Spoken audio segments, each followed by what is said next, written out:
Come join me. We're going to Montalcino.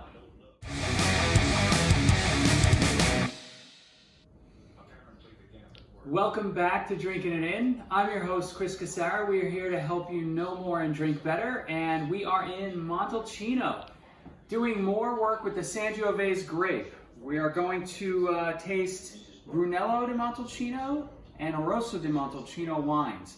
And we'll talk a little bit about the differences between those two, just in case you're not familiar. So, question.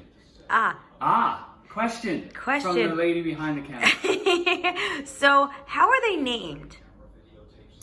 Well, Brunello is just indicative of the region, right? Okay. And then Rosso is just, it's sort of like the little brother of Brunellos. Oh, right? So okay. The difference here, and you'll see that when we pour the wines, right? The difference is, other than the pretty bottle. I mean, well, this will go into this Cava, which is okay. I just need to get a close up there. In there.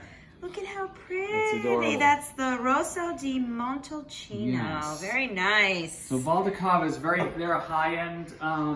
Like Rosso di Montalcino, they can be pretty reasonable, but Cava is a little more pricey. But their wines are just amazing. A little swanky. Amazing. They're swanky. Okay. So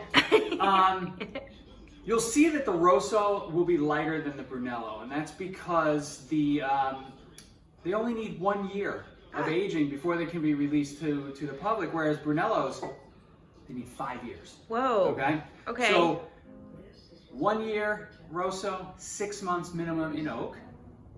5 years for Brunello, 2 year minimum in oak. So because it spends more time in oak, it's going to get more, it's a bigger wine. It's fuller. These are technically designed to drink now or soon. These you can put away for 10, 20 years and you'll be fine. Does that change what you eat with it?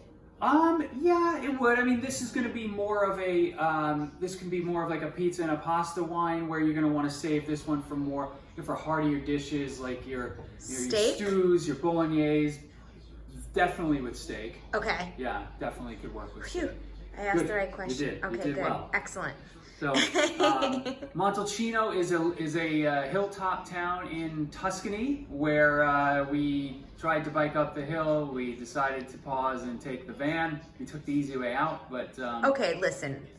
But it was after a long day, and I was told that the hills would not be that steep. The hills were pretty. They were pretty. Steep. Yeah. There was a lot of expletives that day. Very steep. Very steep. So.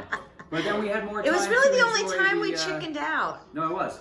We have more time to enjoy the little city. So to me, I feel like, okay, maybe I'm wrong and maybe I'm reading into it, but as you were pouring it, I could almost see the differences in the color. So this is brown, this is dark brown and almost like raisin. And this you can almost see through. So I don't know if you can get that. Like, it's hard to see when it was easier when you were pouring. Oh, there. Yeah, do that again. Do that again. Yeah, you can see the top one, or this one is definitely a little bit lighter. You can see through it, whereas this is full. That is dark and in person, it really does read more brown almost. Yeah. And the brown, so the brown it could be age on it too. So we're looking here.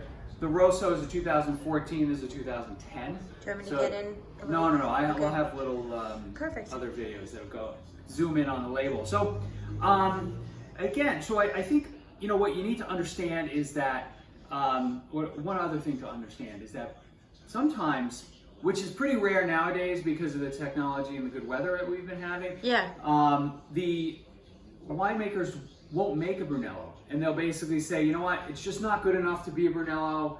It's not going to work with the extra aging, and they just pour all their great grapes into what's Rosso. Interesting. So it can happen. It's pretty rare, but there are times where they declassify their Brunello. I'm going to ask something above my pay grade. Please do. But you may not want to get into it. Oh boy.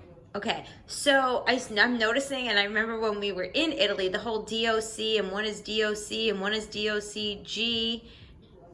Does that matter here? Okay. I mean, it matters. DOC is a broader region. DOCG is a much more specific. Oh, that's all it is. Okay, so one is a little bit tinier. Okay. That's it. Okay, so the San Filippo is in a smaller.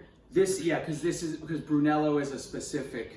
Okay, there it is. Specific part of Montalcino, whereas the Rosso di Montalcino could have, it could be, All it's still right. Montalcino, but it's broader than what they use for Brunello. Excellent. Okay, good. So we're gonna taste some of this wine.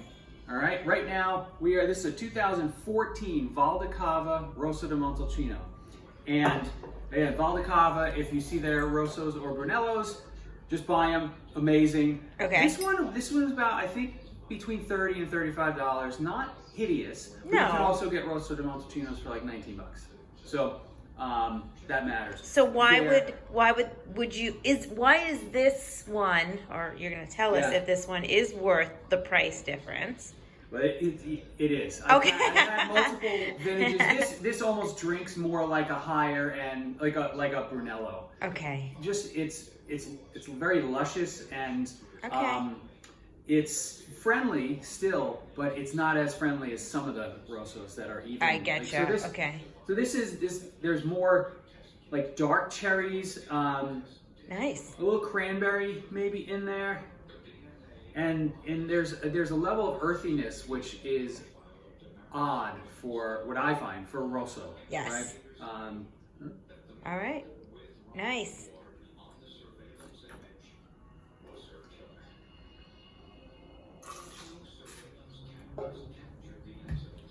Tart dried cherries, lots of good acid, delicious, Nice. long finish. It's just a winner.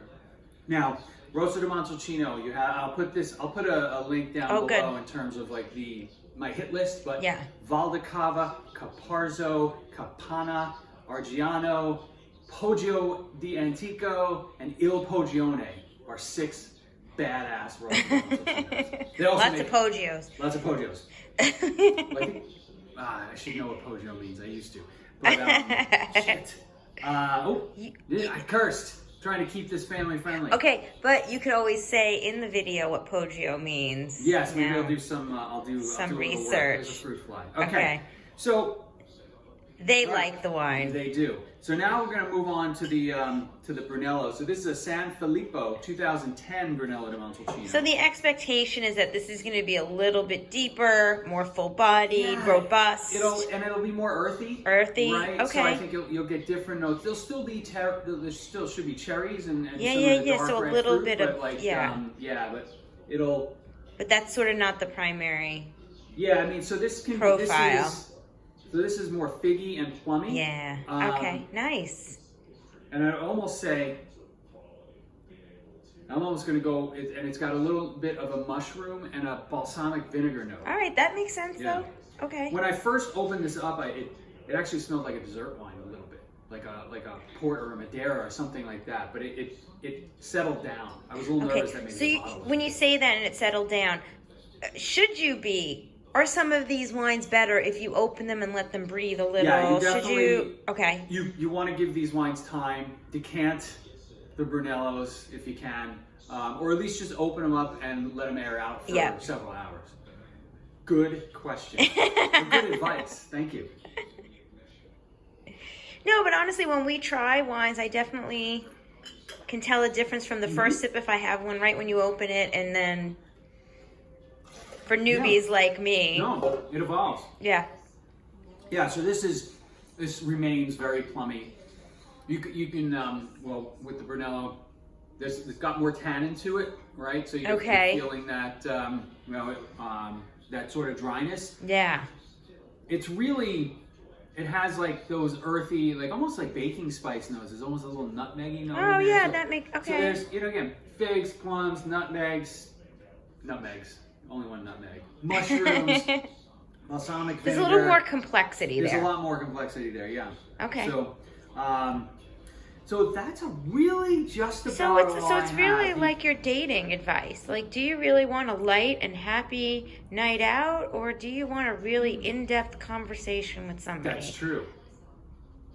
Interesting. All right, for those who have a dating profile, maybe light and fruity and happy, dark and brooding and serious.